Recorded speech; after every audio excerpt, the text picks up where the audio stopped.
Paciente, 28 anos, faz tratamento de tuberculose, chega para uma consulta e você nota que ela tem lágrimas parecidas com cor laranja.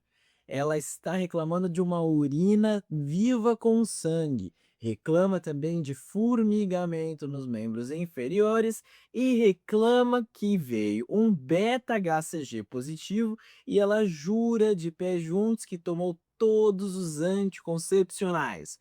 Pergunta: tem alguma coisa errada com essa paciente? Ela tem alguma cepa do Mycobacterium mais grave? Ela está tratando errado? Tem algum problema novo que apareceu? Esse caso é um caso mais grave?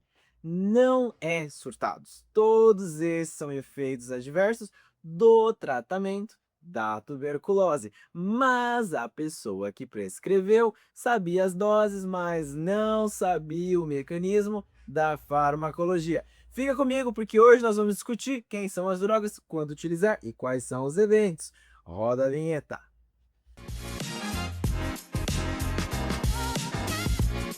Olá, surtados! Hoje vamos falar de antimicobacterianos, o esquema HIP e a peste branca. João, por que que os antimicobacterianos estão separados do restante? Porque aqui nós temos um problema que é uma bactéria diferente. João, quem é o problema? O problema é o nosso bacilo de Koch. O problema. O problema é o nosso bacilo de Koch. João, bacilo de Koch? É, porque ele foi descoberto pelo Koch, mas ele é conhecido como Mycobacterium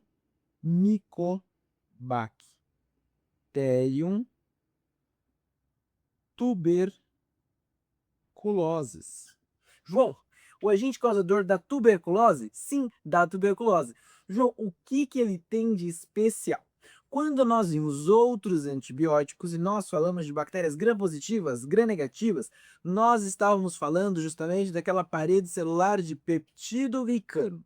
Quando nós falamos de Mycobacterium, nós estamos falando da presença na parede celular de uma outra molécula. Estamos falando dos ácidos micólicos. Ácidos micólicos. João, que diferença fazem os ácidos micólicos? Eles têm uma estrutura muito diferente e isso faz com que os antibióticos que nós já vimos não passem por lá. Não é à toa que quando a penicilina foi descoberta, tentaram utilizar a penicilina justamente para tratar tuberculose e não funcionou. Atividade zero. João, então conta pra gente, quem são as drogas? Então, para começar atuando aqui, nós vamos começar com a primeira das drogas, que é a isoniazida. Isoniazida. João, o que que a isoniazida faz? Aqui a parede do micobactério tem a presença de ácidos micólicos. A isoniazida vai fazer uma inibição da síntese de ácido micólico. Se eu não tenho um ácido micólico, eu não tenho parede. Se eu não tenho parede, eu não tenho bactéria. Isso quer dizer que a isoniazida é um agente bactericida. Então a isoniazida faz uma inibição da síntese do ácido micólico. Isso torna ela uma bactericida. Tudo bem? Sendo bactericida, ela mata a bactéria. João, o que tem de mais importante? O que tem de importante é que entra o primeiro detalhe que a paciente trouxe do nosso caso, que é assim, a isoniazida, para ela fazer a inibição da síntese de ácido micólico, ela precisa de um cofator. João, que cofator é esse? O cofator é a vitamina B6, também conhecida como piridoxina. Piridoxina. Então, como ele faz esse uso da vitamina B6, esse paciente tem uma redução de justamente B6. João, qual que é o problema? Quais são as células que adoram as vitaminas do complexo B? Exatamente, os neurônios. Então, esse paciente que está utilizando isoniazida e tem uma diminuição de vitamina B6, ele está exposto a uma neuropatia neuropatia periférica. Esse é o nome chique para os formigamentos que a paciente apresentou no caso. Então, formigamento. Tudo bem? Então, o formigamento é uma deficiência de B6. João, por que isso é importante? Porque o paciente que está fazendo uso de isoniazida, ele precisa suplementar o quê? Vitamina B6, justamente para não ter neuropatia periférica. Tudo bem? João, o que mais é importante da isoniazida? Também é importante lembrar que a isoniazida, ela é hepatotóxica. Então, a isoniazida, ela é hepatotóxica. Tudo bem? Então, o paciente que faz uso de isoniazida, ele precisa ter sempre um cuidado com o perfil hepático. Muito bem, João. Além da isoniazida, o que também é importante a gente ter aqui? Além da isoniazida, nós também vamos ter a presença de rifampicina. Rifampicina. João, a rifampicina ela faz o quê? Agora nós vamos relembrar aquela aula de biologia molecular que vocês tiveram e já não lembram mais. A gente tem o DNA. Para fazer o RNA, nós precisamos da RNA polimerase. Então, RNA polimerase é uma enzima que catalisa a síntese de RNA. Aonde que a rifampicina vai atuar? Justamente na inibição da RNA polimerase. Sem RNA polimerase, sem RNA, sem proteína, a bactéria morre. Então, a rifampicina é uma droga bactericida. Então, nós vamos dizer o seguinte, que ela faz uma inibição da RNA polimerase.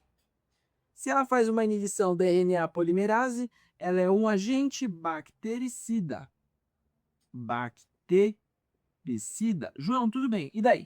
E daí que agora aparecem aqueles pontos que vieram no nosso caso no início da aula de hoje. Por quê? A rifampicina ela é uma grande indutora de P450. João, o que é isso? Já vamos explicar. Indutora de P450. A P450 é uma família de enzimas que degradam uma cacetada de coisas. Mas é importante lembrar porque a P450 ela também é uma enzima que faz degradação de anticoncepcional.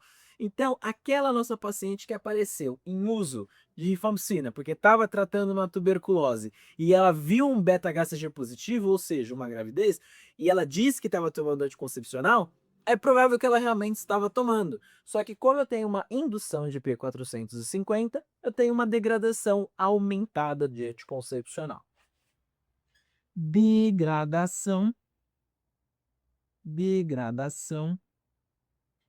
aumentada de anticoncepcional. Tudo bem, surtados? E por último, mas não menos importante, ela também referiu uma urina cor de sangue e nós notamos algumas lágrimas meio alaranjadas. Isso é porque a rifampicina, ela colore os líquidos do corpo, ou seja, vai ver uma coloração de quais fluidos? Lágrimas, suor, urina. Então aqui existe uma coloração de fluidos. Coloração de fluidos. Então percebam que algumas características apresentadas pela paciente eram efeitos adversos do uso das drogas. E até agora vocês vão falar, não, João, pera um pouquinho. Você já me explicou quem é a bactéria, você já me falou que a isoniazida está atuando na parede e que a rifampicina está atuando no DNA. Mas por que eu estou usando esse monte de droga junto? Porque o micobactério tem uma característica curiosa que é a seguinte. Ele cresce numa velocidade muito alta, geralmente ele cresce em cavitações no pulmão e a taxa de resistência, ou seja, a taxa de novos genes que podem ser resistentes às drogas, ela aumenta quando a replicação é muito aumentada. E como nós vamos discutir já já, O micobactério ele tem vários mecanismos de invasão, de evasão, e esses mecanismos podem facilitar o aparecimento de bactérias resistentes. Então, o uso de drogas diferentes é para pegar momentos diferentes, é para pegar locais diferentes e evitar que ela aumente essa quantidade tanto no pulmão quanto em outras vias. João, como assim outras vias? Pensem o seguinte: nós estamos fazendo uso de isoniazida e rifampicina, ou seja, essas drogas estão na corrente sanguínea. Quando o micobacterium ele percebe isso, ele resolve se esconder. E ele vai se esconder aonde? Ele vai se esconder no macrófago. João, como assim? Por que que ele vai escolher justo o macrófago? Porque o interior do macrófago tem um pH baixo, ou seja, tem um pH ácido. pH ácido.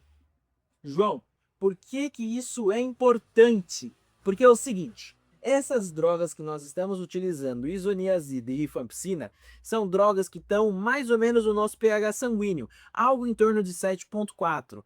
Agora, quando a bactéria ela entra no macrófago e aqui o pH é ácido, essas drogas perdem a atividade. Então, o que que a bactéria está fazendo? Ela está utilizando o macrófago como esconderijo. Esconderijo. Esconderijo por quê, João? Porque com pH mais baixo, as drogas não fazem efeito. Fuga dos antibióticos. Tudo bem? Só que aqui vem a beleza da farmacologia junto com a microbiologia. Porque como o pH interno é ácido, existe uma droga que ela foi desenhada para atuar justamente em qual pH? No pH ácido. E nós estamos falando da pirazinamida.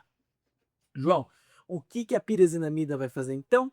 A pirazinamida é uma droga que ela atua justamente em qual pH? pH ácido. Então a pirazinamida ela atua em pH ácido. Isso quer dizer o quê? Isso quer dizer que ela vai entrar no macrófago. E como ela vai entrar no macrófago e ela vai destruir a bactéria, ela vai ter um efeito bactericida. Bactericida. Tudo bem? Agora vem uma coisa muito interessante e aqui vem a beleza da farmacologia. Porque a pirazinamida, ela é o que chamamos de profármaco. O que isso quer dizer? Farmacêuticos e químicos, farmacêuticos de plantão, que me desculpem, vou simplificar. O profármaco é aquela molécula que ela não tem a atividade no organismo. Ela precisa ser metabolizada. E depois desse metabolismo, ela é convertida em outra molécula e essa sim é a molécula ativa. Então, olha o que acontece. A pirazinamida, ela entra no macrófago. E quem que vai converter esse profármaco em fármaco verdadeiro? Justamente o micobactério. Então, nós vamos falar de uma ativação do profármaco pelo Mycobacterium tuberculosis. Ou seja, é a própria bactéria que vai ser utilizada para ativar essa droga. E aí aquele aluninho atento vai falar assim, João, calma um pouquinho. Quando você falou de isoniazida, você falou que fazia inibição da síntese do ácido micónico. Quando você falou da rifampicina, você falou da inibição da RNA polimerase. Agora, quando você falou da pirazinamida, você não falou do mecanismo. E essa pergunta ela é belíssima porque por muitos anos se discutiram qual que era o mecanismo de ação da pirazinamida. E tem alguns mecanismos, não é um só. Um deles é que justamente no pH ácido, a pirazinamida ela vai fazer uma exaustão dos recursos da própria bactéria, justamente para essa conversão do profármaco. E isso vai criar um buraco na parede dela. Ou isso também pode causar uma destruição na maquinária interna, causando o quê? Uma morte bacteriana. Ou então, a pirazinamida também pode fazer uma malformação da própria parede celular da bactéria, facilitando a entrada de quem? Outras drogas, ou seja, aumentando a permeabilidade e tirando a bactéria do macrófago. Então a pirazinamida, ela tem alguns mecanismos e não é só um mecanismo como acontece em outras drogas. Tudo bem? Então ele vai fazer esse ataque no macrófago e é um ataque belíssimo. E aí você vai dizer: "João, então a pirisinamida ela é maravilhosa, né, se ela entra, ela destrói intracelular, perfeita". Mas não existe almoço grátis na farmacologia. O que isso quer dizer? Isso quer dizer que o uso de pirazinamida, ele está associado a uma hepatotoxicidade. Hepatotoxicidade. Mas aqui existe um conceito que é hepatotoxicidade máxima. João, o que isso quer dizer? Isso quer dizer que a droga ela é tão tóxica que ela não pode ser utilizada de forma contínua. Então, no caso da pirazinamida, ela é utilizada somente nos primeiros 2 meses da droga. Então, a pirazinamida ela é utilizada nos primeiros 2 meses. E depois disso, ela é suspensa e ficam outras drogas no esquema, por conta da hepatotoxicidade. Tudo bem? Além disso, esse nosso profármaco que foi ativado no corpo, ele precisa ser excretado. Só que ele vai competir com o transportador de quem? De ácido úrico. Então, na hora dessa competição, ou esse ácido úrico não será eliminado, ou ele será muito reabsorvido. De qualquer maneira, esse ácido úrico, ele vai se acumular onde? Nas articulações. E isso vai levar ao quê? A uma hiperuricemia. Essa hiperuricemia, ela vai levar a gota. João, todo mundo vai ter gota? Não, porque como hoje esse efeito já é conhecido, geralmente esse paciente tem um aumento do ácido úrico, mas ele já recebe medicação para evitar chegar na gota, que é aquela inflamação de articulações, como o dedão do pé, o joelho e o cotovelo. Então, esses são cuidados importantes em um paciente que faz uso de pirazinamida. E agora, para completar o quarteto, nós vamos ter o etambutol. João, etambutol? Sim, etambutol. João, pera um pouquinho. Por que uma quarta droga? E essa pergunta ela também é bonita, porque o que acontece é o seguinte: quando nós associamos isoniazida, rifampicina e pirazinamida, a chance de aparecer alguma bactéria com alguma resistência ela é da ordem de 1 para 10 elevado à oitava. Quando nós associamos o etambutol, a chance vai para 1 em 10 elevado a 20. Ou seja, a chance de aparecer uma bactéria que seja resistente a todas essas drogas, ela é muito baixa. E é isso que justifica o esquema quádruplo da tuberculose. Tudo bem? O João, o que o etambutol faz? Existe um açúcar na parede do Mycobacterium que é a arabinogalactosana. A arabinogalactosana ela é feita através de uma enzima. João, quem é essa enzima? É arabinoziltransferase. João, por que isso é importante? Porque o etambutol ele vai fazer uma inibição justamente dessa enzima. Então, o etambutol ele vai fazer o quê? Uma inibição da arabinosiltransferase. Sem a enzima, eu não faço açúcar. Sem esse açúcar, a parede celular ela fica porosa. Qual que é a importância disso? É que outras drogas como pirazinamida, isoniazida e rifampicina podem entrar com maior facilidade, destruindo a bactéria. Então, o etambutol ele não faz uma morte da bactéria, mas ele causa um dano para que outras moléculas possam entrar. Então, nós vamos dizer que ele é um bacteriostático. Bacteriostático. João, você já falou que não existe almoço grátis na farmacologia. Então, conta pra gente quais são os problemas envolvidos no etambutol. O primeiro deles é que o etambutol ele pode causar um dano no nervo óptico. Então ele pode levar a uma neurite óptica. E essa neurite óptica, ela pode levar a um segundo problema, que é a descromatopsia. Descromatopsia. João, o que é a descromatopsia? A descromatopsia é quando a pessoa não consegue distinguir a cor verde da cor vermelha. Então, esse paciente que faz uso de etambutol, ele pode desenvolver uma neurite óptica e ela também pode levar a uma descromatopsia. Então fiquem atentos a esses tipos de eventos adversos no uso de etambutol. João, até agora você me falou do esquema de 4 drogas. O que é importante de conceito eu lembrar? É importante o seguinte: o esquema HIP, ele é pensado para quê? Eu posso usar só isoniazida? Não. Eu posso usar só rifampicina? Não.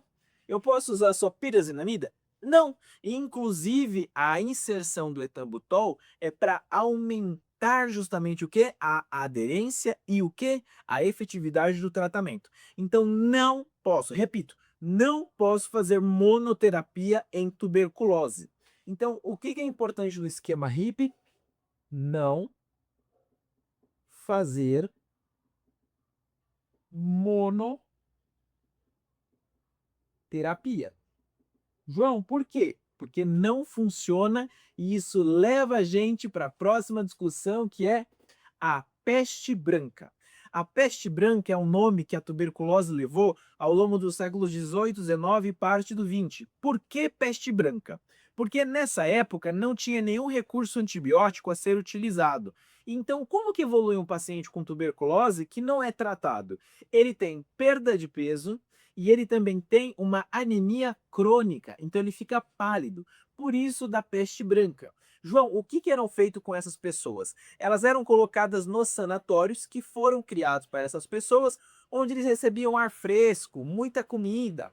Ar fresco porque a doença era associada a uma doença do ar, da respiração, o que tem um fundo de verdade, e também muita comida para tentar ganhar esse peso que foi perdido. Mas isso era meio um esquema furado porque não tratava a maioria das pessoas. Mas aqui tem a ver a nossa última aula que nós gravamos de aminoglicosídeos. Se vocês não viram, vão lá ver, que tem tudo a ver com a peste branca. Porque este aminoglicosídeo, que foi esse primeiro antibiótico que foi sintetizado, ele foi feito justamente de um aminoglicosídeo, estamos falando da streptomicina. É, streptomicina. Mas lembrem que a streptomicina é um aminoglicosídeo que foi descoberto lá pelo Waxman, que tem a ver justamente com quem? Com René Dubos, que nós falamos no nosso vídeo do pai dos antibióticos. João, o que isso daqui tem a ver? A streptomicina, então, foi a primeira droga capaz de tratar justamente a tuberculose. E isso tira o paciente do sanatório e traz ele de volta para casa dele, conseguindo fazer esse tratamento com a família, tendo opções efetivas de tratamento, e inclusive o fim dos sanatórios marca o início da era dos antibióticos. João, qual foi o problema associado então? Porque você não comentou no uso da streptomicina hoje em dia. Então ela não é mais utilizada? Não, ela não é. Justamente pela alta resistência. Resistência. João, por que existe uma alta resistência à streptomicina? Vamos voltar ao conceito de hoje? Não fazer monoterapia. Então, o uso da streptomicina sozinha, ela abriu espaço para que tivessem um grande crescimento de micobactérios e que aleatoriamente aparecesse um que fosse resistente a essa droga. E aí então perdemos ela, não tinha outra associação. É por isso que não se faz monoterapia. Mas a streptomicina tem que ser lembrada como a droga que levou ao fim dos sanatórios. Sanatórios. Tudo bem, João? Tudo ótimo. Acabou, João? Não, calma. Porque agora vem a nossa última droga de antimicobacterianos e essa droga ela brilha e brilha intensamente. Estamos falando da Dapsona. João, Dapsona? A Dapsona, ela é uma sulfa. Aí aquele aluno, aquele surtadinho que é atento, que assiste às aulas, curte, comenta, compartilha, vai falar assim, João, mas você já falou de sulfa no canal. Você falou disso na aula do Bactrim, que você falou da sulfametoxazol com a trimetoprima. Pois é, por que ela está aparecendo aqui separada então? Porque a Dapsona, ela se parece muito com o sulfametoxazol. E lá naquela aula nós falamos assim, o sulfametoxazol sozinho e a trimetoprima sozinho são bacteriostáticos, mas quando eu associo os dois, eles se tornam bactericidas. Então, peraí, aí o aluno vai falar assim, João, mas a Dapsona, ela é uma sulfa. e ela está sozinha, ela é um bacteriostático, não é? Ela é. Por que a gente vai usar a Dapsona e não utilizar a Bactrim? A gente vai explicar isso agora, mas é importante lembrar que a Dapsona é bacteriostático. Qual que é o racional de usar a Dapsona e não usar o Bactrim? O racional é que a Dapsona ela tem uma modificação na molécula em relação ao sulfametoxazol, em que ele tem uma penetração maior em sistema nervoso central, justamente por essa característica lipofílica. E é importante lembrar que o nosso alvo aqui é quem? É a hanseníase. Hanseníase, também conhecida como lepra. E ela é causada por quem mesmo? Pelo Mycobacterium leprae. Ah, então a hanseníase também é uma micobactéria. Sim, é causado por uma micobactéria. E lembrando que o Mycobacterium leprae, ele tem tropismo por neurônios, sistema nervoso central e periférico. Então a dapsona ela é excelente, porque como ela tem uma maior adesão, tanto para o sistema nervoso central e periférico, quanto pela característica lipofílica, ela é uma opção melhor do que o Bactrim. Lembrando que as sulfas, elas estão envolvidas no ciclo do ácido fólico. João, por que que isso é importante? Isso é importante por conta do efeito adverso no uso da dapsona, que é justamente qual? A hemólise. João, mas é qualquer hemólise? Não. Aqui é o momento em que a fisiologia e a farmacologia vão brilhar intensamente juntas. Por quê? Quando a gente pensa na hemácia, a gente está pensando em alguém que tem uma hemoglobina que está fazendo ali processos bioquímicos o tempo todo e está formando sempre quem? Está formando sempre um tal de ROS. João, que ROS? São as espécies reativas de oxigênio. São aquelas moléculas que elas causam dano na célula. Só que o que a hemácia faz em relação a esse ROS? O ROS ele é destruído por uma tal de glutationa. Glutationa. Só que a glutationa, ela precisa de energia. E essa energia vem de quem? Do NADPH. Então a glutationa, ela precisa de energia do NADPH. Só que o NADPH, ele é feito por quem? Você fala, João, tá parecendo um esquema de pirâmide. Calma que tá acabando. O NADPH, ele é feito a partir do G6PD. João, e daí? E daí que pacientes que têm deficiência de G6PD não fazem NADPH. Sem NADPH, não tenho glutationa. Sem glutationa, eu não consigo destruir as espécies reativas de oxigênio. Logo, elas se acumulam, causam danos e a hemácia faz BUM! Isso quer dizer que quando eu tenho acúmulos de ROS, eu tenho hemólise. Então, um paciente que tem deficiência de G6PD, ele está sofrendo risco de anemia hemolítica severa aguda. Então, estamos falando de anemia hemolítica severa aguda. João, isso é importante? Muito, porque o paciente que está recebendo a Dapsona, ele precisa ser monitorizado para eu saber se eu preciso lançar mão de outros recursos. Tudo bem? E com isso nós fechamos a nossa aula de antimicobacterianos. Se vocês acharam que fez sentido, curtam, comentem e compartilhem com aquele amiguinho de vocês que passou pela Infecto e escutou falar de um tal de esquema HIP, mas não sabia o que era e nem quais eram os efeitos adversos. Deixem para mim aqui nos comentários se vocês sabiam desse universo de eventos que acontece quando a pessoa faz tratamento com HIP. No mais, nos encontramos nas próximas aulas e mais um Surto de Saber.